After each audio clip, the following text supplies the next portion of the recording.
But here you'll get an idea of what the beach looked like, and these ships are actually waiting for the tide to recede so they could send their equipment ashore without going through deep water.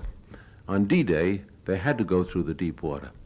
And at this particular moment, they're waiting for the ramps to be rebuilt after a severe storm so they could go ashore without damage.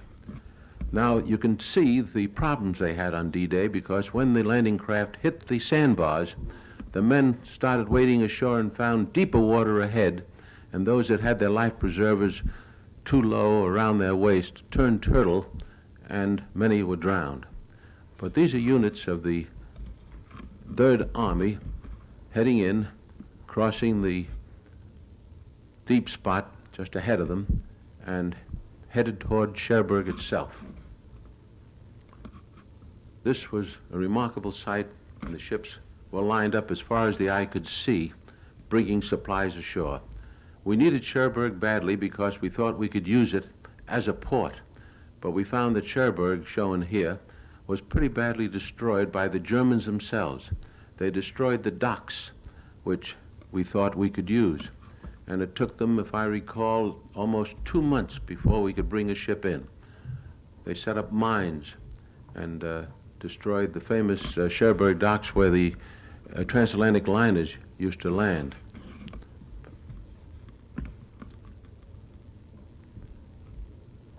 They not only destroyed the docks, but also the inland bridges that crossed the rivers that entered the Cherbourg area, the canals.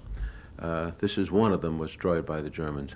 Soon the French people came back into the city and gave us a warm welcome.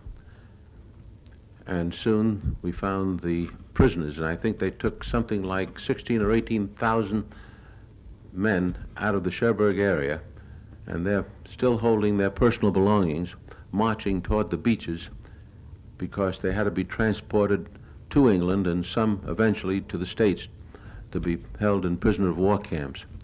And even at this time, those that could talk to us or would talk to us said we'd be pushed back into the Channel in less than a week. Of course, at every headquarters area, we found that the Germans had a picture of Herr Hitler, and our boys are using it as a pinboard. But the Americans had a way of amusing themselves. Now here is the first official ceremony held in France when General Collins on the right presented the tricolor flag made out of parachute cloth, seen here, to the mayor of Cherbourg, who was holding the microphone.